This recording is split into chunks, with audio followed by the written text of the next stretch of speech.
ವೇದಿಕೆ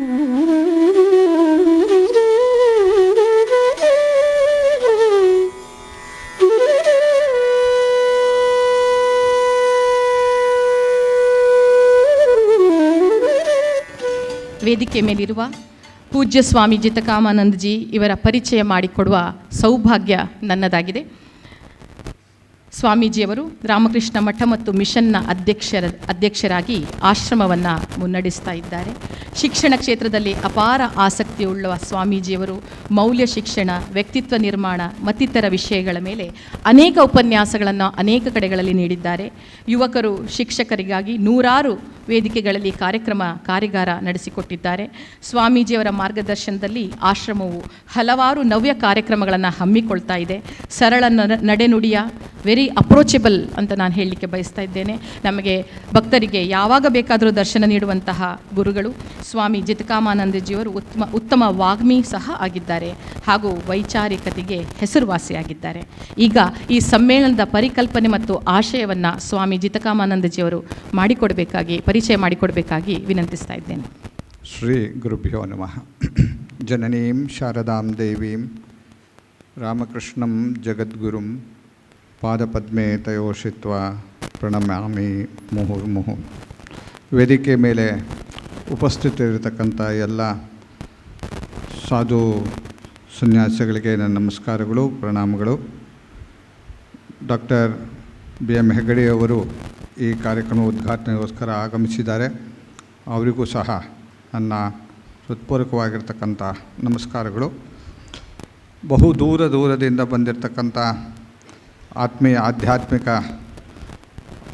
ಬಂಧು ಮಿತ್ರರೇ, ಇದು 3ನೇ ಕಾರ್ಯಕ್ರಮ ಭಾವಸಂಗಮ ಭಕ್ತ ಸಮಾಗಮ. 2016ನೇ ಇಸ್ವಿಯಲ್ಲಿ ಮೊದಲನೇ ಕಾರ್ಯಕ್ರಮವನ್ನು ನಾವು ಏರ್ಪಡಿಸಿದ್ವಿ. ಬಹಳ ಚೆನ್ನಾಗಿತ್ತು ಕಾರ್ಯಕ್ರಮ ಅಂತ ಹೇಳಿ ಅದರಲ್ಲಿ ಪಾಲ್ಗೊಳ್ಳದೇ ಇರ್ತಕ್ಕಂಥವರು ಸಹ ಅಯ್ಯೋ ನಾವು ಬರೋಕ್ಕಾಗಲೇ ಇಲ್ವಲ್ಲ ಅಂತ ಅಭಿಪ್ರಾಯನ ವ್ಯಕ್ತಪಡಿಸಿದ್ರು. 2ನೇ ಕಾರ್ಯಕ್ರಮ 2017ರಲ್ಲಿ ನಾವು ಏರ್ಪಾಡು ಮಾಡಿದ್ವಿ. ಹೋದ ವರ್ಷ 2018ರಲ್ಲಿ ಕಾರಣಾಂತರದಿಂದ ಕಾರ್ಯಕ್ರಮವು ನಾವು ಏರ್ಪಾಡು ಮಾಡೋಕ್ಕೆ ಆಗಲಿಲ್ಲ. ಈಗ 3ನೇ ಕಾರ್ಯಕ್ರಮ ಭಾವಸಂಗಮ ಭಕ್ತ ಸಮಾಗಮ 2019ನೇ ಇಸ್ವಿಯಲ್ಲಿ ಈ ಡಿಸೆಂಬರ್ನಲ್ಲಿ ನಾವು ಆಯೋಜನೆ ಮಾಡಿದ್ದೀವಿ. ಈಗಾಗಲೇ ಸ್ವಾಗತ ಭಾಷಣ ಮಾಡಿರ್ತಕ್ಕಂಥ ಸ್ವಾಮೀಜಿಯವರು ಹೇಳಿದ ಹಾಗೆ ಈ ಕಾರ್ಯಕ್ರಮ ಜನಪ್ರಿಯ ಆಗ್ತಾ ಬರ್ತಾ ಇದೆ. ಎಷ್ಟು ಮಟ್ಟಿಗೆ ಅಂತಂದರೆ, ನಾನು ಕರ್ನಾಟಕದ ಯಾವ ಭಾಗಕ್ಕೆ ಹೋದರೂ ಸಹ ಕನೇ ಪಕ್ಷ ಒಂದು 5-6 ಜನ ಆದರೂ ಹತ್ತಿರ ಬಂದುಬಿಟ್ಟು ಓಡಿ ಬಂದು ಹೇಳ್ತಾರೆ ಸ್ವಾಮೀಜಿ ಭಾವಸಂಗಮ ಕಾರ್ಯಕ್ರಮ ಯಾವಾಗ, ಡೇಟ್ ಫಿಕ್ಸ್ ಆಗಿದೆಯಾ ಅಂತ. ಅಷ್ಟೊಂದು ಜನಪ್ರಿಯ ಆಗ್ತಾಯಿದೆ. ಕಾರಣ ಏನು ಅಂತ ಕೇಳಿದ್ರೆ, ಇದು ಶ್ರೀರಾಮಕೃಷ್ಣರ ಭಾವದಿಂದ ಹೊರಹೊಮ್ಮಿದ ಈ ಭಾವಸಂಗಮ ಕಾರ್ಯಕ್ರಮ, ಇದು ಭಕ್ತ ಸಮಾಗಮ ಕಾರ್ಯಕ್ರಮ. ಇದು ಶ್ರೀರಾಮಕೃಷ್ಣರ ಆಧ್ಯಾತ್ಮಿಕ ಭಾವಧಾರೆ, ಅದು ಆಧ್ಯಾತ್ಮಿಕ ಭಾವಧಾರೆ.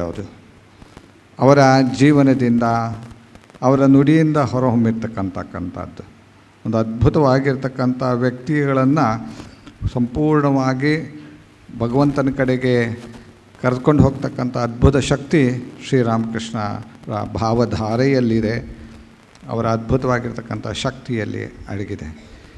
ಈ ಕಾರ್ಯಕ್ರಮವನ್ನು ನಾವು ಮುಖ್ಯವಾಗಿ ಇಟ್ಟುಕೊಂಡು ಈ 3 ಕಾರ್ಯಕ್ರಮಗಳನ್ನು ಸಹ ನಡೆಸ್ಕೊಂಡು ಬರ್ತಾಯಿದ್ದೀವಿ. ನಾವು ಆಧ್ಯಾತ್ಮಿಕತೆ ಅಂತ ಹೇಳಿದಾಗ ಅದು ಕೇವಲ ಸ್ವಾಮಿಗಳಿಗೆ ಅಥವಾ ಕೆಲವೇ ಆಧ್ಯಾತ್ಮಿಕ ಸಾಧನೆಯಲ್ಲೇ ತೊಡಗಿರ್ತಕ್ಕಂಥ ವ್ಯಕ್ತಿಗಳಿಗೆ ಮಾತ್ರ ಆಧ್ಯಾತ್ಮಿಕತೆ ಅನ್ನುವ ಕೆಲವು ಅಭಿಪ್ರಾಯಗಳು ನಮ್ಮ ಸಮಾಜದಲ್ಲಿ ನಾವು ಕೇಳಿ ಬರ್ತಾಯಿದೆ. ನಮಗೆ ಹಾಗಲ್ಲ. ಆಧ್ಯಾತ್ಮಿಕತೆ ಅನ್ನುವುದು ಮನುಷ್ಯನ ಎಲ್ಲ ರಂಗದಲ್ಲೂ ಸಹ, ಎಲ್ಲ ಅವಸ್ಥೆಯಲ್ಲೂ ಸಹ, ಮನುಷ್ಯನ ಎಲ್ಲ ಕಾರ್ಯಚಟುವಟಿಕೆಗಳಲ್ಲೂ ಸಹ ಅದು ಹಾಸುಹೊಕ್ಕಾಗಿ ಇರಬೇಕು. ಆಗಲೇ ಮನುಷ್ಯನ ವ್ಯಕ್ತಿತ್ವದಲ್ಲಿ ಒಂದು ವಿಶಿಷ್ಟವಾಗಿರ್ತಕ್ಕಂಥ ಬೆಳಕು ಮೂಡುವುದು. ಹಾಗಾಗಿ ಈ ಶ್ರೀರಾಮಕೃಷ್ಣರ ಆಧ್ಯಾತ್ಮಿಕ ಭಾವಧಾರೆ ಅದು ಶ್ರೀಮಾತೆಯವರ ಭಾವಧಾರೆಯೂ ಹೌದು, ಸ್ವಾಮಿ ವಿವೇಕಾನಂದರ ಭಾವಧಾರೆಯೂ ಹೌದು. ಇದು ನಾವು ಈ ಬಾರಿ 3 ಪರಿಕಲ್ಪನೆಯೊಂದಿಗೆ ಇದನ್ನು ನಾವು ನಿಮ್ಮ ಮುಂದೆ ಇಡ್ತಾ ಇದ್ದೀವಿ. ಮೊದಲನೇದಾಗಿ ದಿವ್ಯತೆಯರ ಭಾವಧಾರೆ ಅಂತ.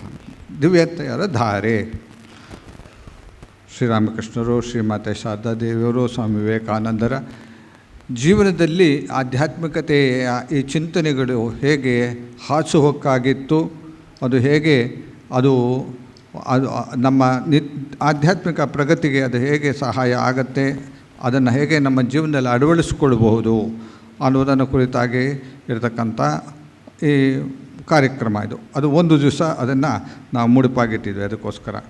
ಎರಡನೇದಾಗಿ ಆಧ್ಯಾತ್ಮದ ಭಾರಧಾರೆ, ಆಧ್ಯಾತ್ಮಿಕತೆಯಲ್ಲಿ ಇರ್ತಕ್ಕಂಥ ನಮ್ಮ ಶಾಸ್ತ್ರಗಳಲ್ಲಿ ಇರ್ತಕ್ಕಂಥ ಆಧ್ಯಾತ್ಮಿಕಗಳಿರ್ತಕ್ಕಂಥ ಭಾವಧಾರೆಗಳನ್ನು ಕುರಿತಾಗಿರ್ತಕ್ಕಂಥ ಚರ್ಚೆ ನಡೆಯುತ್ತೆ ಇದಕ್ಕೆ. ಹಾಗೆ ಮೂರನೇದಾಗಿ ದರ್ಶನ ಧಾರೆ ಅಂತ. ದರ್ಶನ ಧಾರೆಯಲ್ಲಿ ನಾವು ಸಂಸ್ಕೃತಿ ಬಹಳ ಉತ್ತಮವಾಗಿರ್ತಕ್ಕಂಥ ವಿಷಯಗಳನ್ನು ಆಯ್ಕೆ ಮಾಡಿ ತಜ್ಞರಿಂದ ಇದರ ಬಗ್ಗೆ ಅದ್ರ ಬಗ್ಗೆ ಪ್ರವಚನ ಮಾಡ್ತಕ್ಕಂಥ ಒಂದು ಕಾರ್ಯಕ್ರಮವನ್ನು ನಾವು ಏರ್ಪಾಡು ಮಾಡಿದ್ದೀವಿ. ಸಂಸ್ಕೃತಿ, ಆಧ್ಯಾತ್ಮ, ಹಾಗೆ ಅಧ್ಯಾತ್ಮ ಮತ್ತು ಮನೋರಂಜನೆಯಲ್ಲಿಯೂ ಸಹ ಅಧ್ಯಾತ್ಮ ಅಡಗಿದೆ.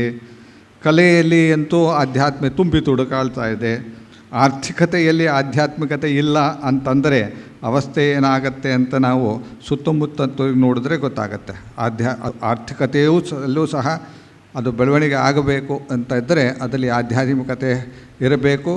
ಅದನ್ನು ಯಾವುದನ್ನು ಶ್ರೀರಾಮಕೃಷ್ಣ ಸ್ವಾಮಿ ವಿವೇಕಾನಂದರು ನಮಗೆ ಸ್ಪಷ್ಟವಾಗಿ ಅದನ್ನು ಹೇಳಿ ಹೋಗಿದ್ದಾರೆ.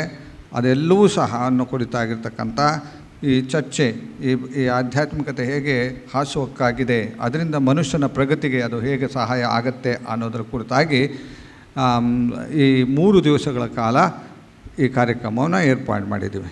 ಇದರ ಜೊತೆಗೆ ಕೇವಲ ಅದು ಪ್ರವಚನ ಮಾತ್ರ ಆದರೆ ಅದು ಆಧ್ಯಾತ್ಮಿಕತೆ ಪ್ರವಚನ ಈ ಕಿವಿಯಿಂದ ಈ ಕಿವಿ ಬೇರೆ ಕಿವಿಯಿಂದ ಹೊರಟು ಹೋಗಬಹುದು ಅಂತ ಯೋಚನೆ ಮಾಡಿ ಅದ್ರ ಜೊತೆಗೆ ಧ್ಯಾನ, ಭಜನೆ ಮತ್ತು ಭಜನೆಯಲ್ಲಿ ಹೊರಗಡೆಯಿಂದ ಬಂದಿರತಕ್ಕಂಥ ವ್ಯಕ್ತಿಗಳನ್ನು, ಸ್ವಾಮಿಗಳನ್ನು ಕರೆಸಿಬಿಟ್ಟು ಭಜನಾ ಕಾರ್ಯಕ್ರಮ ನಾವು ಏರ್ಪಡಿಸಿದ್ದೀವಿ.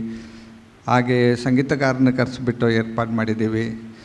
ನಮ್ಮ ಈ ಕರಾವಳಿಯ ಅತ್ಯಂತ ಶ್ರೇಷ್ಠವಾಗಿರ್ತಕ್ಕಂಥ ಜನಪ್ರಿಯವಾಗಿರ್ತಕ್ಕಂಥ ಕಲೆ ಯಕ್ಷಗಾನವೂ ಸಹ ಇದರಲ್ಲಿ ನಾವು ಏರ್ಪಾಡು ಮಾಡಿದ್ದೀವಿ. ಹಾಗೆ ನಮ್ಮ ಪುರಾಣಗಳಿಂದ, ರಾಮಾಯಣದಿಂದ ಕುರಿತಕ್ಕಂಥ ಅತ್ಯಂತ ಅಮೂಲ್ಯವಾಗಿರ್ತಕ್ಕಂಥ ಜೀವನ ಮೌಲ್ಯಗಳನ್ನ ವ್ಯಕ್ತಪಡಿಸ್ತಕ್ಕಂಥ ಅನೇಕ ಸನ್ನಿವೇಶಗಳಿವೆ. ಅದನ್ನು ನಾಟಕ ರೂಪದಲ್ಲಿ ನಮ್ಮ ಮುಂದೆ ಪ್ರಸ್ತುತಪಡಿಸ್ತಕ್ಕಮ ಎಲ್ಲರ ಮನಸ್ಸನ್ನು ಒಳಹೊಕ್ಕು 3 ದಿವಸ ನೀವು ಪ್ರಪಂಚವನ್ನೇ ಮರೆತು ಶ್ರೀರಾಮಕೃಷ್ಣರ, ಶ್ರೀಮಾತೆ ಶಾರದಾ ದೇವಿಯರ, ಸ್ವಾಮಿ ವಿವೇಕಾನಂದರ ಆಧ್ಯಾತ್ಮಿಕ ಒಂದು ಸಿಂಚನದಲ್ಲಿ ನಾವು ಮುಳುಗಿರಬೇಕು ಅನ್ನೋ ಉದ್ದೇಶದಿಂದ ಈ ಕಾರ್ಯಕ್ರಮವನ್ನು ಏರ್ಪಾಡು ಮಾಡಿದ್ದೀವಿ. ಖಂಡಿತ ಅದು ಸಾಧ್ಯ ಅಂತ ನಾನು ಅಭಿಪ್ರಾಯ ಪಡ್ತೀನಿ. ಯಾಕೆ ಅಂತಂದರೆ ಜನರ ಉತ್ಸಾಹ, ಬಂದಿರತಕ್ಕಂಥ ಎಲ್ಲ ಭಕ್ತರ ಒಂದು ಉತ್ಸಾಹ, ಅವರಲ್ಲಿ ಇರ್ತಕ್ಕಂಥ ಒಂದು ಆಸಕ್ತಿ, ಪಿಪಾಸೆ, ಅದನ್ನು ನೋಡಿ ಶ್ರೀರಾಮಕೃಷ್ಣರ ಆ ಭಾವಧಾರೆ ಖಂಡಿತವಾಗಿಯೂ ಸಹ ಭಾವ ಸಂಗಮ ಆಗಲಿದೆ, ಭಕ್ತ ಸಮಾಗಮ ಆಗಲಿದೆ. ಈ ಕಾರ್ಯಕ್ರಮ ನಾವು ನಮ್ಮ ಆಧುನಿಕ ಕಾರ್ಯಕ್ರಮ ಏನಲ್ಲ. ನಮ್ಮ ಪುರಾಣಗಳಲ್ಲಿ ಈ ರೀತಿ ಕಾರ್ಯಕ್ರಮ ನಡೀತಾ ಇತ್ತು ಅಂತ ಉಲ್ಲೇಖವೂ ಸಹ ಇದೆ. ಭಾಗವತವನ್ನು ಹೇಳಿದ ಸಂದರ್ಭದಲ್ಲಿ ಅದು ಇದೇ ರೀತಿ ಕಾರ್ಯಕ್ರಮ ನಡೀತಾ ಇರ್ತಕ್ಕಂಥ ಕಾರ್ಯಕ್ರಮ ನಡೀತಾ ಇತ್ತು. ಅದಕ್ಕಿಂತ ನೈಮಿಷಾರಣ್ಯದಲ್ಲೂ ಸಹ ಈ ಥರ ಕಾರ್ಯಕ್ರಮ ನಡೀತಾ ಇತ್ತು ಅಂತ ಉಲ್ಲೇಖಗಳು ಬಹಳಷ್ಟು ಇದೆ. ನಮ್ಮ ಹಿಂದಿನ ಪರಂಪರೆಯನ್ನು ಮುಂದುವರಿಸಿಕೊಂಡು ಈ ಭಾವಸಂಗಮ ಮುಕ್ತ ಸಮಾಗ ಎನ್ನುವ ಕಾರ್ಯಕ್ರಮ ನಾವು ಏರ್ಪಾಡು ಮಾಡಿದ್ದೀವಿ. ನಿಮಗೆಲ್ಲರಿಗೂ ಸಹ ನಮ್ಮ ಹೃತ್ಪೂರ್ವಕವಾಗಿರ್ತಕ್ಕಂಥ ಸ್ವಾಗತವನ್ನು ಬಯಸುತ್ತಾ, ನಮ್ಮ ಆಹ್ವಾನಕ್ಕೆ ಬಂದಿರತಕ್ಕಂಥ ಎಲ್ಲ ಸ್ವಾಮೀಜಿಯವರಿಗೂ ಮತ್ತು ಸಂಪೂರ್ಣ ವ್ಯಕ್ತಿಗಳಿಗೂ ಸಹ ನನ್ನ ಹೃತ್ಪೂರ್ವಕವಾಗಿರ್ತಕ್ಕಂಥ ಸ್ವಾಗತವನ್ನು ಬಯಸುತ್ತಾ, ಶುಭವನ್ನು ಹಾರೈಸುತ್ತಾ, ಜಯ ರಾಮಕೃಷ್ಣ. ಪ್ರಧಾನ ಉದ್ಘಾಟಕರಾಗಿರುವ ಡಾಕ್ಟರ್ BM ಹೆಗಡೆ ಅವರಿಂದ ಈಗ ಮಾತು. ಎಲ್ಲರಿಗೂ ನಮಸ್ಕಾರ. ಆತ್ಮೀಯ ಸ್ವಾಮಿ ಬಳಗದವರೇ, ಇಲ್ಲಿ ನೆರೆದಿರುವ ನನ್ನ ಬಂಧುಗಳೇ, ನಿಮ್ಮನ್ನೆಲ್ಲ ನೋಡಿ ತುಂಬ ಸಂತೋಷ ಆಯ್ತು ನನಗೆ. ಆದರೆ ನನಗೆ ಒಂದು ಸಣ್ಣ ಕಷ್ಟ ಏನು ಅಂದರೆ, ಇಲ್ಲಿ ಚಿಕ್ಕ ವಯಸ್ಸಿನವ್ರು ಇರಬೇಕಿತ್ತು. ನೀವೆಲ್ಲ 50 ಹತ್ರ ಇದ್ದೀರಿ, ಇತ್ಲಾಗೆ ಜೀವನದಲ್ಲಿ ನೀವು ಅರ್ಧ ಕಂಡಾಯಿತು ಜೀವನವನ್ನು. ಅಲ್ಲ, ನಮಗೆ ಹುಡುಗರು ಬೇಕು, ಹುಡುಗಿಯರು ಜೀವನ ಶುರು ಮಾಡುವವರು. ಅವರಿಗೆ ನಿಜವಾಗಿ ಏನಾದರೂ ಬುದ್ಧಿ ಹೇಳೋದಿದ್ರೆ ಅವರಿಗೆ ಬುದ್ಧಿ ಹೇಳಬೇಕು. ಅದಕ್ಕಾಗಿ ನನಗೆ ಒಂದು ಮಾತ್ರ ಲೋಪದೋಷ ತೋರ್ತದೆ, ಇಲ್ಲದಿದ್ದರೆ ಎಲ್ಲ ಕರೆಕ್ಟಾಗಿದೆ. ಇಲ್ಲಿ ಎಲ್ಲ ಮಾಡ್ತಾರೆ, ಏನು ಮಾಡ್ತಾರೆ ಅದೆಲ್ಲ ಪರ್ಫೆಕ್ಷನ್ ಉಂಟು. ನಾನು ದೀಪ ಹಚ್ಚುವಾಗ ನೋಡಿದೆ, ನಾನು ಆ ದೀಪ ಹಚ್ಚೋದು ಪರ್ಫೆಕ್ಟ್ ಉಂಟು. ಎಲ್ಲಿ ಬೇರೆ ಕಡೆಯಲ್ಲೆಲ್ಲ ಎಣ್ಣೆ ಬೀಳಿತದೆ, ಅದಾಗ್ತದೆ ಇದಾಗ್ತದೆ, ಇದು ಏನಿಲ್ಲ, ಹಚ್ಚಿದ ಕೂಡಲೇ ಹಚ್ಚುತ್ತದೆ. ಇದಕ್ಕೆಲ್ಲ ಏನು ಕಾರಣ ಅಂದರೆ, ಇವರು ಮಾಡುವ ಕೆಲಸದಲ್ಲಿ ಆ ಶ್ರದ್ಧೆ ಭಕ್ತಿ ಎರಡು ಸೇರಿದೆ. ಇದಕ್ಕೆ ಭಕ್ತಿ ಸಮಾಗಮ ಅಂತ ನಿಮಗೆ ಹೇಳ್ತಾರೆ, ಭಕ್ತರ ಸಮಾಗಮ. ಇದನ್ನು ನಿಮ್ಮನ್ನೆಲ್ಲ ಯಾಕೆ ಇಲ್ಲಿ ಕರೆಸಿದ್ದಾರೆ ಅಂದರೆ, ನಿಮಗೆಲ್ಲ ಗೊತ್ತುಂಟು ವಿಷಯ, ಆದರೆ ಅದನ್ನು ಪುನಃ ಹೇಳೋದು ಇನ್ನೊಮ್ಮೆ ಹೇಳಿದರೆ ಅದು ಗಟ್ಟಿ ಆಗ್ತದೆ ಅಂತ ಅವರ ಅಂದಾಜು. ಹಾಗಾಗಿ ನಿಮ್ಮನ್ನು ಕರೆಸಿದ್ದಾರೆ ಇಲ್ಲಿ. ಹಾಗಾಗಿ ನೀವೆಲ್ಲ ಇನ್ನು ನೆಕ್ಸ್ಟ್ 3 ದಿವಸದಲ್ಲಿ ಎಲ್ಲ ವಿಚಾರಗಳನ್ನು ತಿಳ್ಕೊಂಡು ಉತ್ತಮ ಪ್ರಜೆಗಳಾಗ್ತೀರಿ ದೇಶದ್ದು. ಈ ದೇಶವನ್ನು ಮುಂದೆ ಕೊಂಡು ಹೋಗ್ತೀರಿ ಅಂತ ನನಗೆ ಧೈರ್ಯ ಇದೆ. ಈ ದೇಶದಲ್ಲಿ ಈಗ ನಮ್ಮ ಭಾರತೀಯರೇ ಇದ್ದಾರೆ ಎಲ್ಲ ವಿಷಯದಲ್ಲಿ. ನಮ್ಮನ್ನು ಆಳುವವರಿಂದ ಹಿಡಿದು ಕೆಳಗಿನವರೆಗೆ ಭಾರತೀಯರಿದ್ದಾರೆ. ಮುಂಚಿನ ಕಾಲದಲ್ಲಿ ನಮ್ಮನ್ನು ಆಳುವವರೆಲ್ಲ ಭಾರತೀಯ ಪರದೇಶದವರಿದ್ದರು. ಹೆಸರಿಗೆ ಭಾರತೀಯರು, ಆದರೆ ಪರದೇಶದವರವರು. ಈಗ ನಮ್ಮವರೇ ಇದ್ದಾರೆ. ಅದರಲ್ಲೂ ನಮ್ಮ ಪ್ರಧಾನಮಂತ್ರಿಯವರೀಗ ಬಹಳ ನಮ್ಮ ದೇಶದ ವಿಚಾರದಲ್ಲಿ ಗೌರವ ಪ್ರೀತಿ ಇದ್ದವರು ಒಬ್ಬ ಮನುಷ್ಯ. ಅವರನ್ನು ನಾನು ಚೆನ್ನಾಗಿ ತಿಳಿದಿದ್ದೇನೆ. ಅವರು ಒಳ್ಳೆಯವರು. ಹಾಗಾಗಿ ದೇಶ ಅವರ ಇದರಲ್ಲಿ ಒಳ್ಳೆಯದಾಗ್ತದೆ. ನನಗೆ ಭಾಳ ಬಂಧುಗಳೇ, ಒಂದು ಮನುಷ್ಯನಿಗೆ ಯಾವ ಸಂತೋಷ ಸಿಗ್ತದೆ ಹೇಳಿ? ಹೇಳಿ ಸರ್, ನನ್ನ ಮಗಳಿಗೆ ಮದುವೆ ಆದ ನಂತರ ಸಂತೋಷ ಅಂತ, ನನಗೆ ಕೆಲಸ ಸಿಕ್ಕಿದಂಥ ಸಂತೋಷ ಅಂತ, ನನಗೆ ಹಣ ಸಿಕ್ಕಿದ್ರೆ ಸಂತೋಷ ಅಂತ. ಇದರಲ್ಲಿ ಯಾವುದರಲ್ಲಿ ಸಂತೋಷ ಬರೋದಿಲ್ಲ. ಇನ್ನೊಬ್ಬರನ್ನು ಸಂತೋಷ ಪಡಿಸಿದಾಗ ಮನುಷ್ಯನಿಗೆ ಪರ್ಮನೆಂಟ್ ಸಂತೋಷ. ಹಾಗಾಗಿ ಮನುಷ್ಯನಿಗೆ ಸಂತೋಷ ಆರೋಗ್ಯ ಬರಬೇಕಾದ್ರೆ ಇನ್ನೊಬ್ಬರಿಗಾಗಿ ನಾವು ದುಡಿಬೇಕು, ಇನ್ನೊಬ್ಬರಿಗಾಗಿ ನಾವು ಇರಬೇಕು. ನಮ್ಮನ್ನೇ ನೋಡಿಕೊಂಡು ಇರೋದು ಎಲ್ಲ ಪ್ರಾಣಿಗಳು ಮಾಡ್ತವೆ. ನಾಯಿ ಮಾಡ್ತದೆ, ದನ ಮಾಡ್ತದೆ, ಎಲ್ಲ ಮಾಡ್ತದೆ. ಆದರೆ ಇನ್ನೊಬ್ಬರನ್ನು ನೋಡಿ ಯಾರು ಪ್ರಯತ್ನ ಮಾಡ್ತಾರೆ ಅವನು ಮನುಷ್ಯನಾಗ್ತಾನೆ. ಅದಕ್ಕೆ ಹೇಳೋದು ಎಂತೂಸಿಯಾಸಮ್ ಟು ವರ್ಕ್. ಕೆಲಸ ಮಾಡೋ ಹುರುಪಬೇಕು. And enthusiasm to be compassionate. ಇನ್ನೊಬ್ಬರನ್ನು ಪ್ರೀತಿ ಮಾಡೋದು ಹುರುಪಬೇಕು. ಅದೆರಡು ಇದ್ದರೆ ನೀವು ಮನುಷ್ಯರಾಗ್ತೀರ. ಆರೋಗ್ಯ ಚೆನ್ನಾಗಿರ್ತದೆ. ನೀವು ಎಣಿಸ್ಬೋದು ಆರೋಗ್ಯದ ಗುಟ್ಟಿ ಏನು ಅಂತ. ಡಾಕ್ಟ್ರ್ ಹತ್ರ ಉಂಟು ಗುಟ್ಟು ಅಂತ. ಇಲ್ಲ, ಡಾಕ್ಟ್ರ್ ಹತ್ರ ಏನಿಲ್ಲ. ಔಷಧಿಯಲ್ಲಿ ಉಂಟು ಗುದ್ದು? ಇಲ್ಲ, ಔಷಧಿಯಲ್ಲಿ ಏನಿಲ್ಲ. ನಿಮ್ಮ ಮನಸ್ಸಿನಲ್ಲಿರೋದು ಆರೋಗ್ಯ ಅಂತ ಇರೋದು ನಿಮ್ಮ ಮನಸ್ಸಿನಲ್ಲಿ. ಮನಸ್ಸಲ್ಲಿ ಉಂಟು, ಅದು ಕಷ್ಟ ನೋಡಲಿಕ್ಕೆ. ಮನಸ್ಸಲ್ಲಿ ಸಿಕ್ಕೋದಿಲ್ಲ, ಮನಸ್ಸು ತೋರೋದಿಲ್ಲ. ಮನಸ್ಸು ತೋರೋದ್ರಿಂದ ಮನಸ್ಸು ಎಲ್ಲಿ ಉಂಟು ಅಂತ ನಿಮ್ಗೆ ಗೊತ್ತಿಲ್ಲ. ಆದರೆ ಮನಸ್ಸು ನಿಮ್ಮ ದೇಹದ ಪ್ರತಿ ಒಂದು ಕಣದಲ್ಲಿ ಕೂಡ ಉಂಟು. ಆ ಮನಸ್ಸು ಏನು ಮಾಡ್ತದೆ? ಯಾವಾಗಲೂ ನಿಮ್ಮನ್ನು ಸಂತೋಷ ಮಾಡಲಿಕ್ಕೆ ಇನ್ನೊಬ್ಬರನ್ನು ಹುಡ್ಕೊಂಡು ಹೋಗ್ತದೆ. ಆ ಇನ್ನೊಬ್ಬರನ್ನು ಹುಡ್ಕೊಂಡು ಹೋಗುವಾಗ ಅವರನ್ನು ಸಂತೋಷ ಮಾಡಿಸೋದಕ್ಕೆ ನಿಮಗೆ ಸಂತೋಷ ಅಂತ ಹೇಳೋದು. ಈ ಕೆಲಸವನ್ನು ನೀವು ಮಾಡಬೇಕು, ಮಾಡ್ತೀರಿ ಅಂತ ನನಗೆ ಧೈರ್ಯ ಇದೆ. ರಾಮಕೃಷ್ಣ ಮಠದವರು ಇದನ್ನೇ ಮಾಡೋದು. ಅವರೆಲ್ಲ ನೋಡಿ, ಎಲ್ಲ ಸನ್ಯಾಸಿಗಳು, ಅವರಿಗೇನು ಸ್ವಾರ್ಥ ಇಲ್ಲ. ಅವರೆಲ್ಲ ಬಿಟ್ಟವರು. ಅವರೆಲ್ಲ ಬಿಟ್ಟು ಏನು ಮಾಡ್ತಾರೆ? ನಮಗೆ ನಿಮಗಾಗಿ ಇವರು ದುಡಿತಾರೆ. ಇಲ್ಲಿ ಈಗ ಇವತ್ತು ಸಮಾಗಮ ಮಾಡಿದ್ದಾರೆ. ಸ್ವಾಮೀಜಿಯವರು ಹೇಳಿದ್ರಲ್ಲ, ಯಾಕೆ ಸಮಾಗಮ ಮಾಡಿದ್ದಾರೆ? ನಮಗೆಲ್ಲ ಒಳ್ಳೆಯದಾಗಬೇಕು ಅಂತ ಅವರು ಸಮಾಧಾನ ಮಾಡಿದ್ದಾರೆ. ಮಂಗಳೂರಿನಲ್ಲಿ ರಾಮಕೃಷ್ಣ ಮಠದವರು ಮಾಡುವಂಥ ಒಳ್ಳೆಯ ಕೆಲಸಗಳು ಎಲ್ಲದರಲ್ಲಿಯೂ ನಾನು ಭಾಗಿಯಾಗಿರ್ತೇನೆ. ಇಲ್ದಿದ್ರೆ ನಾನು ತಿಳ್ಕೊಳ್ತೇನೆ. ಯಾಕಂದರೆ ಅವರು ಒಳ್ಳೆಯ ಕೆಲಸ ಮಾಡ್ತಾರೆ ಅಂತ ನನಗೆ ತುಂಬ ಸಂತೋಷ. ಅವರ ಕೆಲಸಗಳು ಇನ್ನೂ ಒಳ್ಳೆಯದಾಗಲಿ, ಇನ್ನೂ ತುಂಬ ಕಾಲ ಅವರು ಒಳ್ಳೆಯ ಕೆಲಸ ಇಲ್ಲಿ ಮಾಡಲಿ. ಮಂಗಳೂರಿನಲ್ಲಿ ಪರ್ಮನೆಂಟಾಗಿ ರಾಮಕೃಷ್ಣ ಮಿಷನ್ನು ಒಳ್ಳೆಯ ಕೆಲಸ ಮಾಡಲಿ ಅಂತ ನನ್ನ ಆಶೆ. ನಾನು ದೇವರಲ್ಲಿ ಬೇಡಿಕೊಳ್ತೇನೆ. ಇನ್ನು ಹೆಚ್ಚು ಮಾತಾಡಲಿಕ್ಕೆ ನಾನು ಹೋಗೋದಿಲ್ಲ, ಯಾಕೆಂದರೆ ತುಂಬ ಜನ ಮಾತಾಡಲಿಕ್ಕಿದ್ದಾರೆ ಇವತ್ತು.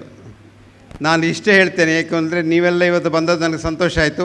ಬರುವ ಸಲ ಬರುವಾಗ ನಿಮ್ಮ ಮಕ್ಕಳನ್ನ ಕರ್ಕೊಂಡು ಬನ್ನಿ. ನಿಮ್ಮ ಸ್ವಲ್ಪ ಎಳೆ ವಯಸ್ಸಿನವ್ರನ್ನ ಇಲ್ಲಿ ಕರ್ಕೊಂಡು ಬನ್ನಿ. ಅವರನ್ನು ಪ್ರೋತ್ಸಾಹಿಸಿ ಇಲ್ಲಿ ಬರಲಿಕ್ಕೆ. ನಿಮ್ಮ ಮಕ್ಕಳನ್ನು ಈಗ ನೋಡಿ, ಇಲ್ಲಿ ನಮ್ಮ ಅಮೇರಿಕಾದ ಪ್ರೊಫೆಸರ್ ಇದ್ದಾರೆ. ಅವರು ರಾಮಕೃಷ್ಣ ಮಠದಲ್ಲಿ ಕಲಿತವರು ಮೈಸೂರಿನಲ್ಲಿ. ಹಾಗಾಗಿ ಅವರು ಆ ಪ್ರೀತಿಯಿಂದ ಇನ್ನೂ ಇಲ್ಲಿ ಬಂದಿದ್ದಾರೆ ನೋಡಿ. ಇಂಥವ್ರು ಬೇಕು ನಮಗೆ. ನಮ್ಮ ಹುಡುಗರು ಇಲ್ಲಿ ಕಲಿತು ಪರದೇಶಕ್ಕೆ ಹೋಗಿ ದೊಡ್ಡ ಹೆಸರು ಮಾಡಿ ಪುನಃ ಇಲ್ಲಿ ಬರಬೇಕು, ಪ್ರೀತಿ ಇರಬೇಕು. ಹಾಗಾಗಿ ನಿಮ್ಮ ಹೆಸರು ಮರ್ತೋಯ್ತು ನನಗೆ. ನಿಖಿಲ್ ಅವರೊಂದು ಸ್ವಾಮಿ ಆಗಿದ್ದಾರೆ. ಸ್ವಾಮಿ ನಿಖಿಲ್ ಅಂತ ಹೇಳ್ಬೋದು ಅವರಿಗೆ. ಅಂಗಿ ಮಾತ್ರ ಬಿಳಿ. ಅವರು ಕಾವಿ ಹಾಕಲಿಲ್ಲ, ಆದರೆ ಭಾಳ ಒಳ್ಳೆಯವರು ಅವರು. ನಾವು ನಮ್ಮ ಹುಡುಗರನ್ನಲ್ಲಿ ಇಲ್ಲಿ ಕಳಿಸಿದರೆ ನಮ್ಮ ನಿಖಿಲ್ನಂತ ಹಾಗೆ ಒಳ್ಳೆಯ ಪ್ರಜೆಗಳನ್ನಾಗಿ ಅವರನ್ನು ಸೃಷ್ಟಿಸಿ ರಾಮಕೃಷ್ಣ ಮಠದವ್ರು ಹಿಂದೆ ಕಳಿಸ್ತಾರೆ ನಿಮಗೆ. ಅವರವ್ರನ್ನ ಇಲ್ಲಿ ಇಟ್ಕೊಳ್ಳೋದಿಲ್ಲ, ಸ್ವಾಮಿ ಮಾಡೋದಿಲ್ಲ. ಹಾಗಾಗಿ ಹೆದರಬೇಡಿ, ಏನು ಹೆದರಬೇಕು ಅಂತಿಲ್ಲ. ಅವರು ನಿಮ್ಮ ಮಕ್ಕಳನ್ನು ಅವರು ಸ್ವಾಮಿ ಮಾಡೋದಿಲ್ಲ. ನೋಡಿ, ಸ್ವಾಮಿ ಮಾಡಿದ್ದಾರೆ ಅವರನ್ನು ಇಲ್ಲ, ಆದರೆ ಅವರು ಪ್ರೊಫೆಸರ್ ಆಗಿದ್ದಾರೆ. ಹಾಂ, ಅವರ ತಂಗಿ ಸ್ವಾಮಿ ಅಂತೆ. ಅಲ್ಲ, ಆದರೆ ಅವರು ಈಗ ಇವರು ಸ್ವಾಮಿ ಆಗಲಿಲ್ಲಲ್ವ ಇಲ್ಲಿ ಬಂದು. ಹಾಗಾಗಿ ನಿಮ್ಮ ಮಕ್ಕಳನ್ನು ದಯವಿಟ್ಟು ರಾಮಕೃಷ್ಣ ಮಠದ ಶಾಲೆಗಳಿಗೆ ಕಳಿಸಿ ಅಂತ ನನ್ನ ಕಳಕಳಿಯ ವಿನಂತಿ ನಿಮ್ಮಲ್ಲಿ. ಯಾಕೆಂದರೆ ಆ ವಾತಾವರಣ ಏನು ಉಂಟು, ಆ ವಾತಾವರಣದಲ್ಲಿ ಬೆಳೆದರೆ ಅವರಿಗೆ ಪರೋಪಕಾರಾರ್ಥಂ ಇದಂ ಶರೀರಂ ಅಂತ ಹೇಳುವ ಮಾತು ಸರಿಯಾಗಿ ತಿಳಿತದೆ. ಇದೇನೇ ಪರಮಹಂಸರು ಹೇಳಿದ್ದು, ಅದನ್ನೇ ವಿವೇಕಾನಂದರು ಹೇಳಿದ್ದು. ಮತ್ತು ವಿವೇಕಾನಂದರು ಹೇಳಿದ್ದು, ಮೊನ್ನೆ ಸ್ವಾಮೀಜಿಯವರು ಬಂದು ಹೇಳಿದರು, ನೀವು ಬಂದು ನಮ್ಮ ಕಾನ್ಫರೆನ್ಸ್ ಇನಾಗ್ರೇಟ್ ಮಾಡಬೇಕು ಅಂತ. ನನಗೆ ಸಂಶಯ ಆಯಿತು, ಎಂತ ಹೇಳುದು ನಾನು ಅಂತ. ಕಡೆಗೆ ನಾನು ಸ್ವಾಮಿ ವಿವೇಕಾನಂದರ ಆ ಮಾತು ಹೇಳಿದೆ, ಎಲ್ಲ ಶಕ್ತಿ ನಿನ್ನಲ್ಲಿ ಉಂಟು, all power resides in you, ನೀನು ಏನು ಬೇಕಿದ್ರೆ ಮಾಡ್ಬೋದು ಅಂತ. ಅದನ್ನು ಮಾಡಿ ನನಗೆ ಗೊತ್ತಾಯಿತು, ಓಕೆ ನೋಡು, ನಾನು ಹೋಗಿ ಅಲ್ಲಿ ಮಾತಾಡ್ತೇನೆ, ಏನಾದರೂ ಬರ್ಬೋದು, ಮಾತು ಬರ್ಬೋದು ಅಂತ. ಏನು ಮಾತಾಡಬೇಕು ಅದು ಬಾಯ್ಪಾಠ ಕಲಿತು ಬರಲಿಲ್ಲ. ಹಾಗಾಗಿ ನಾನು ಏನಾದರೂ ಹೇಳಿದರೆ ಇವತ್ತು ಅದು ನನ್ನ ಹೃದಯದಿಂದ ಬರ್ತದೆ, ತಲೆಯಿಂದ ಬರೋದಿಲ್ಲ, ಬಾಯಿಯಿಂದ ಬರೋದಿಲ್ಲ, ಹೃದಯದಿಂದ ಬರ್ತದೆ. ನಾನು ಯಾಕೆ ಇದನ್ನು ಹೇಳ್ತಾ ಇದ್ದೇನೆಂದರೆ, ನಮ್ಮಲ್ಲಿ ಹೃದಯ ಒಳ್ಳೆಯದಿದ್ದರೆ ಮನುಷ್ಯನಿಗೆ ತುಂಬ ಸಂತೋಷ. ಇಟ್ಟಲ್ಲಿ ಸಂತೋಷದ ಗುಟ್ಟೇನು, ಹೃದಯ ಇರಬೇಕು. ಅದರ ಗುಟ್ಟೇನು, ಇನ್ನೊಬ್ಬರನ್ನು ಸಂತೋಷ ಪಡಬೇಕು. ಸೊ ಪ್ರತಿ ದಿವಸ ನಾವು ಎದ್ದು ಸಂಜೆ ಮಲಗುವ ಮೊದಲು ಇನ್ನೊಬ್ಬರಿಗೆ ಏನಾದರೂ ನಾನು ಉಪಕಾರ ಮಾಡಬೇಕು ಅಂತ ಎಣಿಸಿಕೊಂಡ್ರೆ ಈ ಲೋಕವೇ ಬದಲಾಗ್ತದೆ. ದಯವಿಟ್ಟು ಅದನ್ನು ನೆನಪಿಟ್ಟುಕೊಳ್ಳಿ. ಏನು ಮಾಡಬೇಕು, ಬೆಳಿಗ್ಗೆಯಿಂದ ಸಂಜೆವರೆಗೆ ನಾವು ಊಟ ಮಾಡ್ತೇವೆ, ಕಾಫಿ ಕುಡಿತೇವೆ, ತಿಂಡಿ ತಿಂತೇವೆ, ಅದೆಲ್ಲ ಮಾಡ್ತೇವೆ. ಆದರೆ ಅದರ ಒಟ್ಟಿಗೆ ನಮಗೆ ಸ್ವಲ್ಪ ಭಾವನೆ ಆಗಬೇಕಾದ್ರೆ, ಭಾವ ಸಮಾಗಮ ಆಗಬೇಕಾದ್ರೆ ಇನ್ನೊಬ್ಬರಿಗಾಗಿ ನಾವು ಆಲೋಚನೆ ಮಾಡಬೇಕು, ಇನ್ನೊಬ್ಬರಿಗಾಗಿ ಏನಾದರೂ ಕೆಲಸ ಮಾಡಬೇಕು. ಏನಾದರೂ ಕೆಲಸ ನಾವು ಇನ್ನೊಬ್ಬರಿಗಾಗಿ ಮಾಡಬೇಕು. ನನಗೆ ಸ್ವಾಮೀಜಿಯವರು ಹೇಳ್ತಾಯಿದ್ರು, ಇವರು ಹೇಳ್ತಾಯಿದ್ರು, ನಿಮ್ಮ ಬರವಣಿಗೆಯೆಲ್ಲ ನಾವು ಓದ್ತೇವೆ, ಸಂತೋಷ ಆಗ್ತದೆ ಅಂತ. ನನಗೆ ಬೈತಾರೆ ತುಂಬ ಜನ, ನಮ್ಮ ಡಾಕ್ಟ್ರುಗಳೆಲ್ಲ. ನನಗೆ ಎಷ್ಟೋ ಜನ ಫೋನ್ ಮಾಡಿ ಹೇಳ್ತಾರೆ, ನಮ್ಮ ಗುಟ್ಟನ್ನೆಲ್ಲ ತಿಳಿಸ್ಬೇಡಿ ಲೋಕಕ್ಕೆ, ಕಷ್ಟ ಆಗ್ತದೆ ನಮಗೆ ಅಂತ. ನಾನು ಹೇಳಿದೆ, ನಮಗೆ ವ್ಯಾಪಾರ ಅಲ್ಲ ಅದು, ಅದರಲ್ಲಿ ಗುಟ್ಟಿಲ್ಲ. ನಮ್ಮ ಏನು ಕೆಲಸ, ನಮಗೆ ಡಾಕ್ಟ್ರಿಗೆ ಏನು ಕೆಲಸ ಹೇಳಿ, ನೀನು ಅವರಿಗೆ ಹುರುಪು ಕೊಡೋದು. ನನಗೆ ನೆನಪುಂಟು, ನಾನು 45 ವರ್ಷ ಪ್ರಾಕ್ಟೀಸ್ ಮಾಡಿದ್ದೇನೆ. ನಾನು 10,000 ಜನರು ನೋಡಿದ್ದೇನೆ. ಆದರೆ ಅದರಲ್ಲಿ 90 ಜನರಿಗೆ ನಾನು ಮದ್ದು ಕೊಡಲಿಲ್ಲ. ಖಾಲಿ ಬೆನ್ನು ತಟ್ಟಿ ನೀನು ಹುಷಾರಿದ್ದಿ ಅಂತ ಹೇಳಿದರೆ ಸಾಕು, ಅವರು ಹುಷಾರಾಗ್ತಾರೆ. ಇಲ್ಲಿ ಈಗಿನ ಎಲ್ಲ ಡಾಕ್ಟ್ರ್ ಹತ್ರ ಹೋದರೆ ಒಂದು ಲಾಂಡ್ರಿ ಲಿಸ್ಟ್ ದೊಡ್ಡದು, ಒಂದು 10 ಮದ್ದು ಬರೀತಾರೆ. ಆ ಮದ್ದಿಗೆ ಏನಾಗ್ತದೆ, ಅದಕ್ಕೆ ಒಂದಕ್ಕೊಂದು ಫೈಟಿಂಗ್ ಆಗ್ತದೆ. ಅದಕ್ಕೆ ನಾನು ಯಾವಾಗಲೂ ಹೇಳೋದು, there is no pill for every ill. ಪ್ರತಿ ಕಾಯಿಲೆಗೆ ಒಂದು ಮದ್ದಿಲ್ಲ, but there is an ill following every pill. ಪ್ರತಿ ಪಿಲ್ಲನ್ನು ಹಿಂದಿನಿಂದ ಎಷ್ಟೋ ಕಾಯಿಲೆಗಳು ಬರ್ತವೆ. ಹಾಗಾಗಿ ಆದಷ್ಟು ಕಮ್ಮಿ ಔಷಧಿ ಕೊಡಬೇಕು, ಆದಷ್ಟು ಹೆಚ್ಚು ಪ್ರೋತ್ಸಾಹ ಕೊಡಬೇಕು, ಆದಷ್ಟು ಸಂತೋಷ ಕೊಡಬೇಕು. ಮನುಷ್ಯ ಹುಷಾರಾಗ್ತಾನೆ. ಸಂತೋಷ ಆದರೆ ಮನಸ್ಸು ಚೆನ್ನಾಗಿ ಗುಣ ಆಗ್ತದೆ. ಆ ಸಂತೋಷ ಆದ ಕೂಡಲೇ ಮನಸ್ಸಿನ ದೇಹದ ರೋಗ ನಿರೋಧಕ ಶಕ್ತಿ, ಇಮ್ಯೂನ್ ಸಿಸ್ಟಮ್ ಅಂತ ಹೇಳ್ತೇವೆ ನಾವು, ಅದು ವೃದ್ಧಿ ಆಗ್ತದೆ. ಅದು ವೃದ್ಧಿ ಆದ ಕೂಡಲೇ ನಾವೆಲ್ಲ ಹುಷಾರು. ನಾನು ಹುಷಾರು ಮಾಡೋದಲ್ಲ ನಿಮಗೆ, ನಮ್ಮದು ಔಷಧಿ ಕೊಟ್ಟು ನೀವೇ ಹುಷಾರು ಮಾಡ್ಕೊಳ್ಳೋದು ನಿಮಗೆ, ನಿಮ್ಮ ಹುರುಪಿನಿಂದ.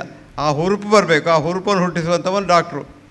A good doctor is one who makes others feel good. ಅದು ಮುಖ್ಯ ಇರೋದು. ಹಾಗಾಗಿ ದಯವಿಟ್ಟು ತಾವೆಲ್ಲರೂ ರಾಮಕೃಷ್ಣಾಶ್ರಮಕ್ಕೆ ಆವಾಗವಾಗ ಬರ್ತಾಯಿರಿ. ತಮ್ಮ ಮಕ್ಕಳನ್ನು ಕಳಿಸಿ ಇಲ್ಲಿ, ಅವರಿಗೆ ಚಿಕ್ಕ ವಯಸ್ಸಿನಿಂದ ಆ ಟ್ರೈನಿಂಗ್ ಇರಲಿ ಅಂತ ನಾನು ನಿಮ್ಮಲ್ಲಿ ಕಳಕಳಿಯಿಂದ ಬೇಡ್ಕೊಳ್ತಾ ಇದ್ದೇನೆ. ಮತ್ತು ನಿಮ್ಮನ್ನೆಲ್ಲ ನೋಡಿ ನನಗೆ ತುಂಬ ಸಂತೋಷ ಇದೆ. ಯಾಕಂದ್ರೆ ನೀವು ಇಲ್ಲಿ ಬಂದವರು ಒಳ್ಳೆಯವರು, ಇಲ್ಲಿ ಬರೋದಿಲ್ಲ ನೀವು. ಹೀಗೆ ಯಾಕೆ ಬಂದಿದ್ದೀರಿ, ಇನ್ನೂ ಒಳ್ಳೆಯವರಾಗಲಿಕ್ಕೆ. ಹಾಗಾಗಿ ಇನ್ನೂ ಒಳ್ಳೆಯವರಾಗಿ ಅಂತ ನಾನು ಒಂದು ವೈಜ್ಞಾನಿಕ ಸಮೀಕ್ಷೆ ಇದೆ. ಒಂದು ಊರಿನಲ್ಲಿ 1% ಜನ ಒಳ್ಳೆಯವರಾದರೆ ಊರೇ ಒಳ್ಳೆಯದಾಗ್ತಂತೆ. ಈಗ ಇಲ್ಲಿ ನೋಡಿದ ಸಾಧಾರಣ ನೀವು 1% ಇರಲಿಕ್ಕಿಲ್ಲ, ಆದರೂ ಒಂದು ಪರ್ಸೆಂಟೇಜ್ ಮಂಗಳೂರಿನ ಜನ ಇದ್ದೀರಾ. ನೀವೆಲ್ಲರೂ ಒಳ್ಳೆಯವರಾದರೆ ಮಂಗಳೂರು ಒಳ್ಳೆಯದಾಗ್ತದೆ. ಮಂಗಳೂರು ಒಳ್ಳೆಯದಾದರೆ ನಾವು ಸ್ವಾರ್ಥಕ್ಕಾಗಿ ಹೇಳೋದು. ಯಾಕಂದ್ರೆ ನಾನು ಮಂಗಳೂರಿನಲ್ಲೇ ಇರೋದು. ಮಂಗಳೂರು ಒಳ್ಳೆಯದಾದರೆ ನಮಗೂ ಒಳ್ಳೆಯದು. ಹಾಗಾಗಿ ಮಂಗಳೂರು ಒಳ್ಳೆಯದಾಗಲಿ, ನೀವೆಲ್ಲ ಒಳ್ಳೆಯದಾಗಲಿ, ರಾಮಕೃಷ್ಣ ಮಠ ಒಳ್ಳೆಯದಾಗಲಿ, ರಾಮಕೃಷ್ಣ ಮಠ ಒಳ್ಳೆಯ ಕೆಲಸ ಮಾಡಲಿ. ಈ ಭಾವಸಂಗಮದ 3 ದಿವಸದಲ್ಲಿ ನಿಮಗೆ ಬಹಳ ವಿಷಯಗಳನ್ನೆಲ್ಲ ತಿಳಿಸ್ತಾರೆ. ನಾನು ಅದರ ಪ್ರೋಗ್ರಾಮ್ ನೋಡಿದೆ, ನನಗೆ ಭಾಳ ಸಂತೋಷ ಆಯಿತು. ಹಾಗಾಗಿ 3 ದಿವಸ ಇಲ್ಲಿ ಇದ್ದು ಸರಿಯಾಗಿ ಅದನ್ನು ಚಿಂತನ ಮಾತ್ರ ಅಲ್ಲ ನೋಡಿ, ಮಂಥನ ಅಂತ ಬರ್ತಾರೆ. ಖಾಲಿ ಚಿಂತೆ ಮಾಡೋದಲ್ಲ, ಅದನ್ನು ಮಂಥನ ಮಾಡಬೇಕು, ಅದನ್ನು ಸರಿಯಾಗಿ ತಿಳ್ಕೊಳ್ಬೇಕು. ಮಾಡಿ ನೀವು, ನಿಮ್ಮ ಮನೆಯವರು, ನಿಮ್ಮ ಗಂಡಂದಿರು, ನಿಮ್ಮ ಹೆಂಡತಿಯವರು ಎಲ್ಲರೂ ಒಳ್ಳೆಯವರಾಗಲಿ. ಯಾಕೆಂದರೆ ಮನೆಯಲ್ಲಿ ಒಬ್ಬ ಒಳ್ಳೆಯವನಿದ್ದರೆ ಎಲ್ರಿಗೂ ಸುಖ. ಮನೆಯಲ್ಲಿ. ಹಾಗಾಗಿ ಇಲ್ಲಿನ ಮನೆಯಲ್ಲಿ ಜಗಳ ಇದ್ದರೆ ಎಷ್ಟು ಸಮಾಧಾನ ಇಲ್ಲ, ನಿಮ್ಮ ಬ್ಲಡ್ ಪ್ರೆಷರ್ ಮೇಲೆ ಹೋಗ್ತಾ ಇರ್ತದೆ. ಒಬ್ಬರನ್ನೊಬ್ಬರು ಪ್ರೀತಿ ಮಾಡಬೇಕು ಮನೆಯಲ್ಲಿ, ಆ ಪ್ರೀತಿ ಮುಖ್ಯ. ಮನುಷ್ಯನಿಗೆ ಜೀವನದಲ್ಲಿ ಏನಿರೋದು ಪ್ರೀತಿ.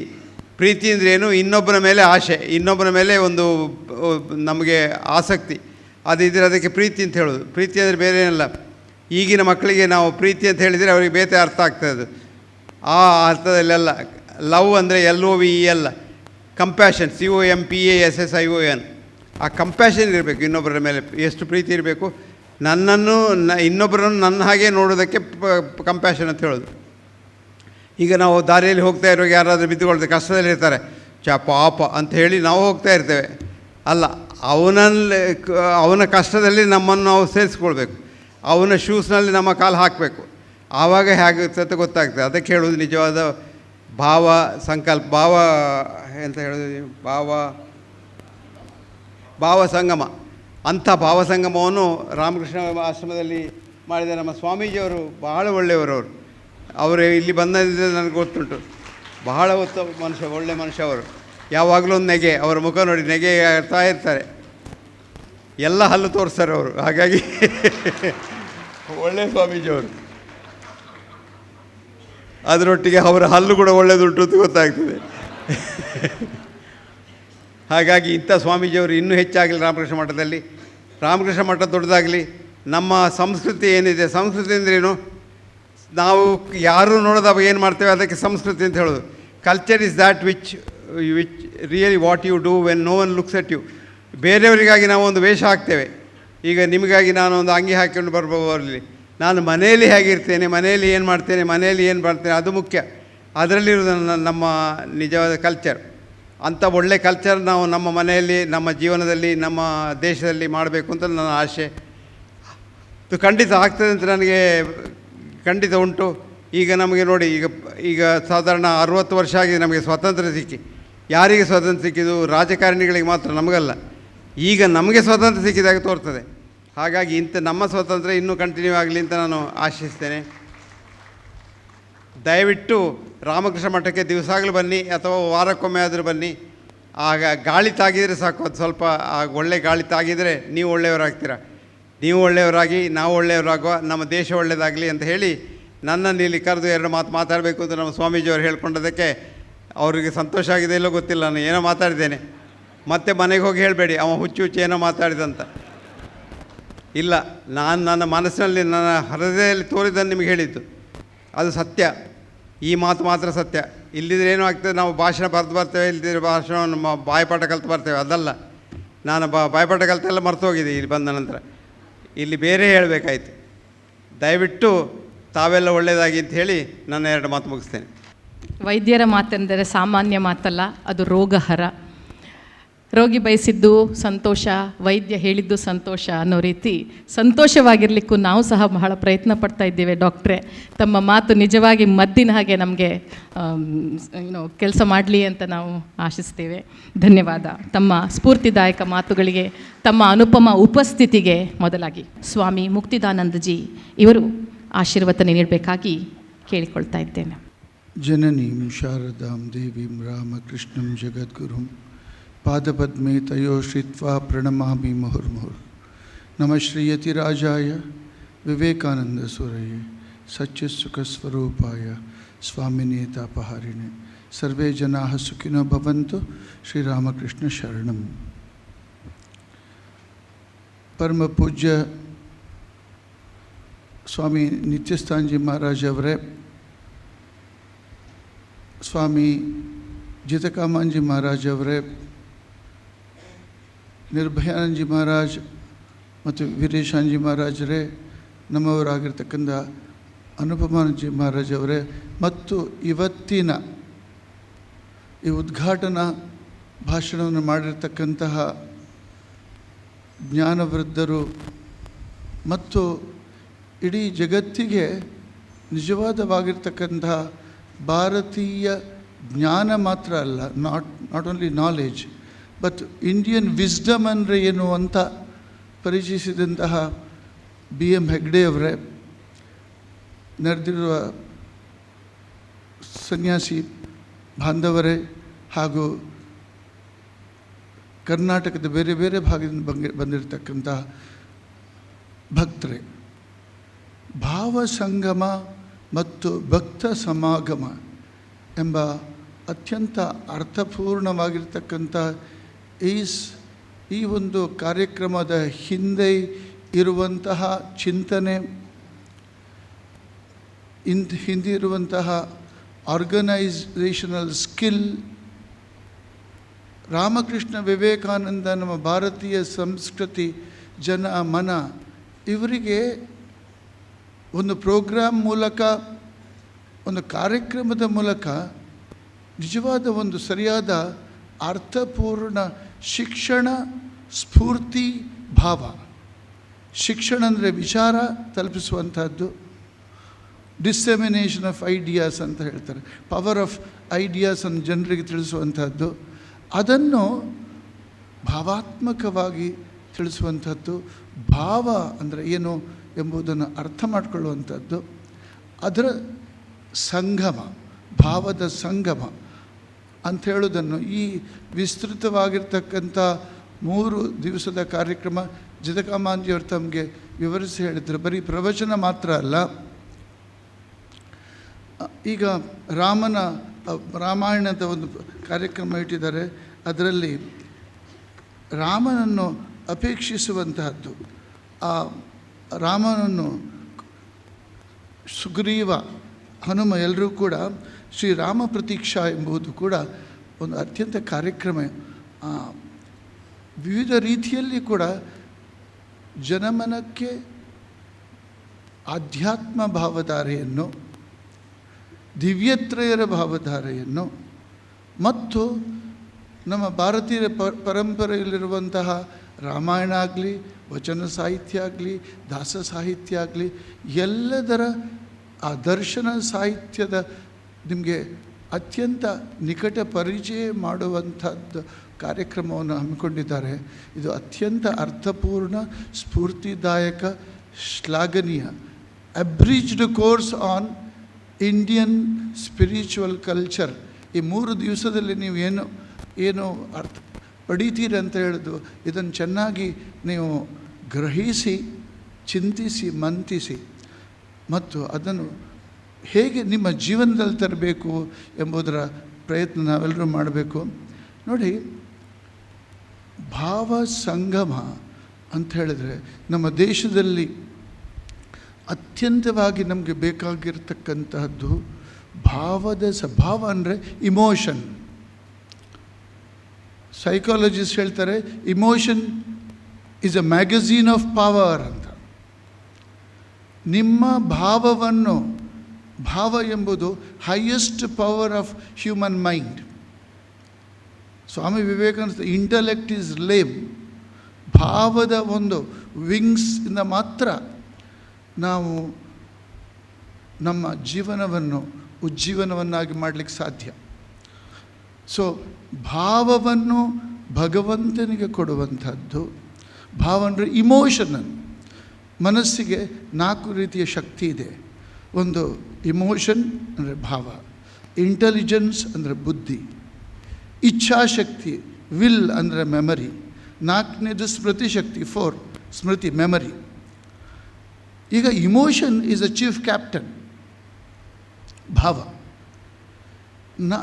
ರಿಯಲ್ ಎಜುಕೇಷನ್ ಏನಂತ ಹೇಳಿದರೆ, ಬರೀ ಬುದ್ಧಿವಂತಿಕೆ ಇದ್ದರೆ 99% ಮಾರ್ಕ್ಸ್ ಸಿಕ್ಕಿ ಕಾಗ್ನಿಟಿವ್ ನಾಲೆಜ್ ಮಾತ್ರ ಇದ್ದವರು ಜೀವನದಲ್ಲಿ ತುಂಬ ತಪ್ಪು ಮಾಡೋದಿದೆ. Unless intelligence should be transformed into ವಿವೇಕ. ಯಾವುದು ಸರಿ, ಯಾವುದು ತಪ್ಪುದು, ಯಾವುದು ತಾತ್ಕಾಲಿಕ, ಯಾವುದು ಶಾಶ್ವತ, ಯಾವುದು ನಮಗೆ ಮತ್ತು ಸಮಾಜಕ್ಕೆ ಒಳ್ಳೇದು ಮಾಡುವಂಥದ್ದು, ಈ ವಿವೇಕ ಬುದ್ಧಿ ಬೇಕು. ಆದರೆ ವಿವೇಕದ ನಿರ್ಣಯ ಏನಿದೆ ಅದನ್ನು ಪ್ರಾಯೋಗಿಕವಾಗಿ ಪ್ರಾಕ್ಟಿಕಲ್ ಆಗಿ ನಮ್ಮ ಜೀವನದಲ್ಲಿ ಇಳಿಸಬೇಕಾಗಿದ್ದರೆ ಮತ್ತು ಸಮಾಜಕ್ಕೆ ನಾವು ಆ ದಿಕ್ಕಿನಲ್ಲಿ ಮುಂತೆತ್ಕೊಂಡು ಹೋಗಬೇಕಾಗಿದ್ದರೆ ನಮಗೆ ಪವರ್ ಆಫ್ ಇಮೋಷನ್ ಬೇಕು. ಇಮೋಷನಲ್ ಇಂಟೆಲಿಜೆನ್ಸ್ ಅಂತ ಹೇಳ್ತಾರೆ. ಆ emotion propelled by that emotion that greatest power is emotion. ಅದನ್ನೇ ಲವ್ ಅಂತ ಹೇಳ್ತಾರೆ, ಅದನ್ನೇ ಭಕ್ತಿ ಅಂತ ಹೇಳ್ತಾರೆ. ಭಕ್ತಿ ರಸಾಮೃತ ಸಿಂಧು ಅಂತ ಎಂಬ ರೂಪಾ ಗೋಸ್ವಾಮಿ ಮತ್ತು ಇನ್ನೊಬ್ಬರು ವೈಷ್ಣವ ಪರಂಪರೆಯಲ್ಲಿ ಭಕ್ತಿ ರಸಾಯನ ಸಿಂಧು, ಭಕ್ತಿಯ ಬಗ್ಗೆ ನಾವು ಅರ್ಥ ಮಾಡಿದ್ದು ತುಂಬ ಕಡಿಮೆ. ಕಾಗ್ನಿಟಿವ್ ನಾಲೆಜ್ ಬಗ್ಗೆ ನಾವು ಅರ್ಥ ಮಾಡಿಕೊಂಡಿದ್ದೇವೆ, ಆದರೆ ನಮ್ಮ ಪವರ್ ಆಫ್ ಇಮೋಷನ್ ಬಗ್ಗೆ ನಾವು ಅರ್ಥ ಮಾಡಿಕೊಳ್ಳಿಲ್ಲ. ಎಸ್ಪೆಷಲಿ ನಾವು ಹಿಂದೂಗಳು, ಸನಾತನ ಧರ್ಮದವರು, ನಾವು ಭಾವೈಕ್ಯತೆ ಬಗ್ಗೆ ಅರ್ಥ ಮಾಡಿಕೊಳ್ಳಿಲ್ಲ. ಭಾರತ ದೇಶದಲ್ಲಿ ನಮ್ಮ ಹಿಂದೂಗಳಲ್ಲಿ ಐಕ್ಯತೆಗೆ ಕೊರತೆ ಯಾತಕ್ಕೆ?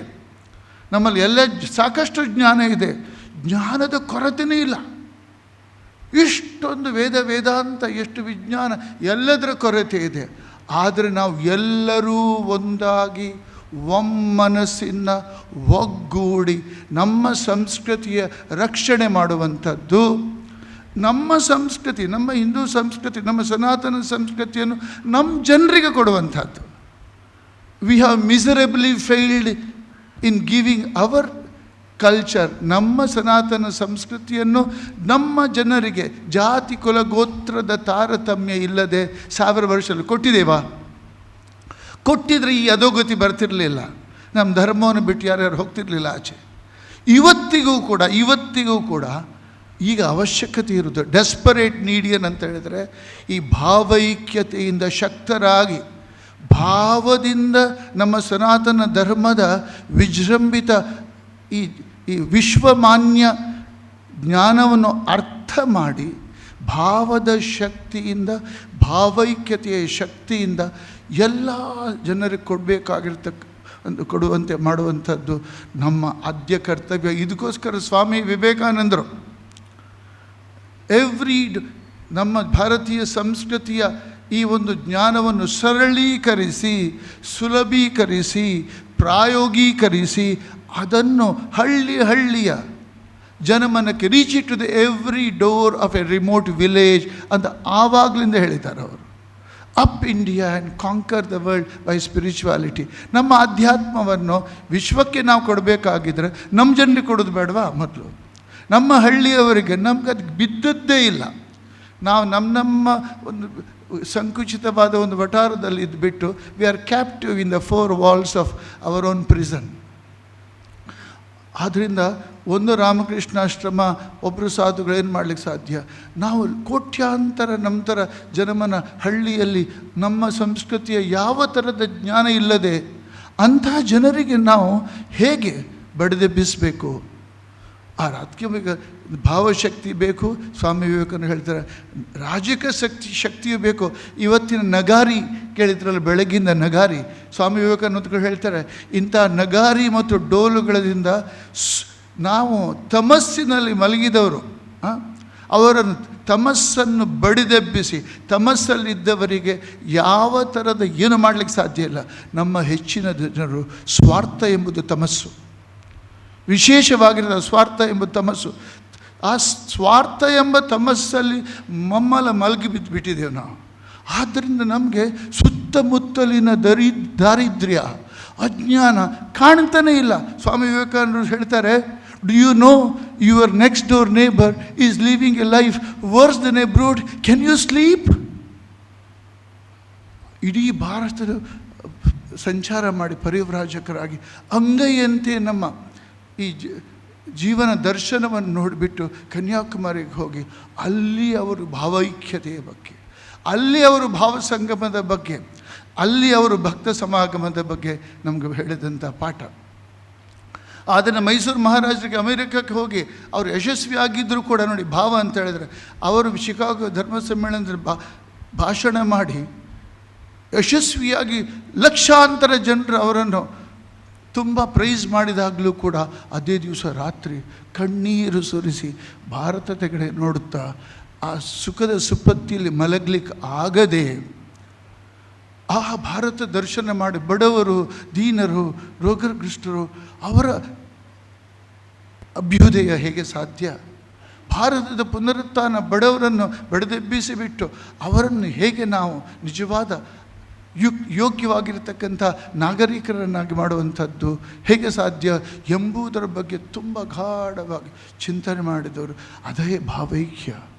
ಭಾವದ ಶಕ್ತಿ ನಮ್ಮ ರನ್ಮನಗಳಲ್ಲಿ ತುಂಬಿದರೆ what is called power of emotional intelligence, ಅದರ ಅವಶ್ಯಕತೆ ಈ ಭಾವ ಸಂಗಮದಿಂದ ಭಕ್ತ ಸಮಾಗಮದಿಂದ ಭಾವ ಸಂಗಮ. ಭಾವ ಎಂಬ ಶಬ್ದ ಮಾತ್ರ ಅಲ್ಲ, ಅದು ಸುಮ್ಮನೆ ನಾವು ಬಳಸುವುದು ಮಾತ್ರ ಅಲ್ಲ, ಭಾವ ಎಂಬ ಶಬ್ದದ ಅರ್ಥ ಮಾಡಿಕೊಳ್ಳಿ. ಆದ್ದರಿಂದ ರಾಮಕೃಷ್ಣ ಪರಮಹಂಸರು ತುಂಬ ಭಾವದಲ್ಲಿಯೇ ನೆಲೆದು, ಯಾವಾಗಲೂ ಭಕ್ತಿ ಭಾವದಲ್ಲಿ, ಯಾವಾಗಲೂ ಕೂಡ ಅನುಕಂಪೆ, ಭಾವೈಕ್ಯದ ಸಾಕ್ಷಾತ್ ವಿಜೃಂಭಿತ ಸ್ವರೂಪ ಶ್ರೀರಾಮಕೃಷ್ಣ ಪರಮಹಂಸರು, ಸ್ವಾಮಿ ವಿವೇಕಾನಂದರು, ಸ್ವಾಮಿ ಶಾರದಾಮಣಿಯವರು. ಆದ್ದರಿಂದ ಇವತ್ತಿನ ಈ ಕಾರ್ಯಕ್ರಮದಲ್ಲಿ ನಾವು ನಮ್ಮ ದೇಶ, ನಮ್ಮ ಸಮಾಜ, ನಮ್ಮ ಸಂಸ್ಕೃತಿ, ನಮ್ಮ ಇವತ್ತಿನ ಪರಿಸ್ಥಿತಿ, ನಮ್ಮ ಈ ಮೃತ್ಯುವಶ ಶರೀರ, ಇದರ ಹಿಂದೆ ಇರುವಂತಹ ಚೈತನ್ಯ, ಇದನ್ನೆಲ್ಲವೂ ಕೂಡ ಭಾವದ ಕಣ್ಣಿನಿಂದ, ಭಕ್ತಿಯ ಕಣ್ಣಿನಿಂದ, ಜ್ಞಾನ ಮಿಶ್ರಿತ ಭಾವದ ಕಣ್ಣಿನಿಂದ, ಜ್ಞಾನ ಮಿಶ್ರಿತ ಭಕ್ತಿಯ ಭಾವದಿಂದ ನಾವು ನೋಡಿ ವಿವೇಚಿಸಿ ನಮ್ಮ ಪರಿವರ್ತನೆ ಮತ್ತು ಸಮಾಜದ ಪರಿವರ್ತನೆ, ಇದೇ ಭಾವೈಕ್ಯದ, ಭಾವ ಸಂಗಮದ, ಭಕ್ತ ಸಮಾಗಮದ ಒಂದು ಮುಖ್ಯ ಉದ್ದೇಶ ಆಗಲಿ. ಇದೆಲ್ಲವೂ ಕೂಡ ನಮಗೆ ಸಹಾಯಕಾರಿಯಾಗಿ ಈ 3 ದಿವಸ ನಮ್ಮೆಲ್ಲರೂ ಇಲ್ಲಿ ಈ ಒಂದು ಕಾರ್ಯಕ್ರಮ ಭಾಗವಹಿಸಿದವರು, ಬರೀ ಕಾರ್ಯಕ್ರಮ ಅಲ್ಲ, ಚೆನ್ನಾಗಾಯಿತು ಕಾರ್ಯಕ್ರಮ ಅಂತ ಪ್ರೈಸ್ ಮಾಡೋದಲ್ಲ, ಕಾರ್ಯಕ್ರಮದಲ್ಲಿ ಭಾಗವಹಿಸಿ ಭಾವಶಕ್ತಿಯನ್ನು ಇಂಗಿಸಿ ನೀವು ನಿಮ್ಮ ರನ್ಮನಲ್ಲಿ ತಂದಿದ್ದ ಮೇಲೆ ನಾವೇನು ಮಾಡ್ತಾ ಇದ್ದೇವೆ, ನಮ್ಮಲ್ಲಿ ಏನು ಪರಿವರ್ತನೆ ಇದೆ, ನಮ್ಮ ದಿನಚರಿಯಲ್ಲಿ ಏನಾದರೂ ಹೊಸ ಆಯಾಮ, ಹೊಸ ದೃಷ್ಟಿಕೋನ, ಹೊಸದಾಗಿ ಏನು ಮಾಡಲೇಬೇಕಲ್ವಾ? ನಮ್ಮ ದೇಶ, ನಮ್ಮ ಸಮಾಜ, ನಮ್ಮ ಸಂಸ್ಕೃತಿ ಯಾವ ಪರಿಸ್ಥಿತಿಯಲ್ಲಿದೆ, ಏನು ಮಾಡಬೇಕು ನಾವು ಎಂಬುದನ್ನು ಪ್ರಶ್ನಿಸಿ ಪ್ರತಿಯೊಬ್ಬರು ಕೂಡ ಈ ಭಾವ ಸಮಾಗಮ, ಭಕ್ತ ಸಮಾಗಮ ಆದಮೇಲೆ 3 ದಿವಸದ ನಂತರ ಒಂದು ಪ್ರಶ್ನಿಸಿ, ಈ 3 ದಿವಸದ ಭಾಗವಹಿಸಿದ ನಾನೇನು ಮಾಡಬೇಕಾಗಿರ್ತಕ್ಕಂಥದ್ದು. ರಾಮಕೃಷ್ಣ ಆಶ್ರಮ ಮಂಗಳೂರು ಇದು ಬರೀ ಆಶ್ರಮ ಮಾತ್ರ ನಮ್ಮದು ಅಂತ ತಿಳ್ಕೊಳ್ಳೋದೆ, ಇಡೀ ಮಂಗಳೂರು ನಮ್ಮ ಮನೆ ಅಂತ ತಿಳ್ಕೊಂಡು ಸ್ವಚ್ಛ ಭಾರತಕ್ಕೋಸ್ಕರ ಒಂದು ಯಾವ ಭಾವಾವೇಶದಿಂದ ಕೆಲಸ ಮಾಡ್ತಾ ಇದೆ ಅಂತ ನೋಡಿದ್ರಿ ನೀವು ಅಲ್ವಾ? ಅತ್ಯಂತ ಏನು ಕೀಳು ಕೆಲಸ ಅಂತ ಹೇಳಿದ್ದನ್ನು, ಸ್ವಚ್ಛತೆಯ ಅಭಿಯಾನವನ್ನು ಮಂಗಳೂರಿನ ಮೂಲೆಗಳಿಗೆ 2-3 ವರ್ಷದಿಂದ ಮಾಡಿ, ಸ್ವಚ್ಛ ಭಾರತ ಮಾತ್ರ ಅಲ್ಲ, ಸ್ವಚ್ಛ ಮಂಗಳೂರು ಆ್ಯಂಡ್ ಸ್ವಚ್ಛ ಮನಸ್ಸು ಈ ಕಾರ್ಯಕ್ರಮವನ್ನು ಹಮ್ಮಿಕೊಂಡದ್ರಿಂದ ಆಶ್ರಮದವರೇ ಮಾಡೋದಲ್ಲ, ಅದು ಆಶ್ರಮದವರು ಇನಿಷಿಯೇಟಿವ್ ತೆಗೆದುಕೊಂಡೇನು ಮಾಡಿದೆವು. ಪ್ರತಿಯೊಬ್ಬರು ಜನ ರಸ್ತೆಯಲ್ಲಿ ಅದನ್ನು ಮಾಡಲಿಕ್ಕೆ ಅದನ್ನು ಆ ಕಾರ್ಯಕ್ರಮ ಹಾಕ್ಕೊಳ್ತಾ ಇದ್ದಾರಂತ ನಮ್ಮ ಸ್ವಾಮಿಗಳು ಗಂಗಾಧರ ಮಹಾರಾಜ್ ಹೇಳಿದರು. ಸೊ ಜನ ಎತ್ಕೊಳ್ಬೇಕು ಅದನ್ನು ಶಾಶ್ವತವಾಗಿ.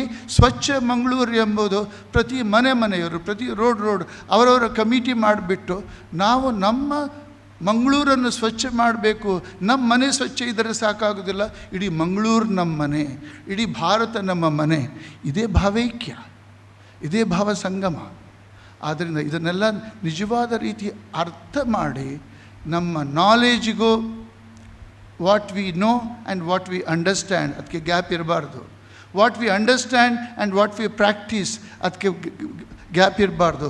What we practice and manner in which we ought to have practised ಅದು ಕೂಡ ಗ್ಯಾಪ್ ಕಡಿಮೆ ಆಗಬೇಕು.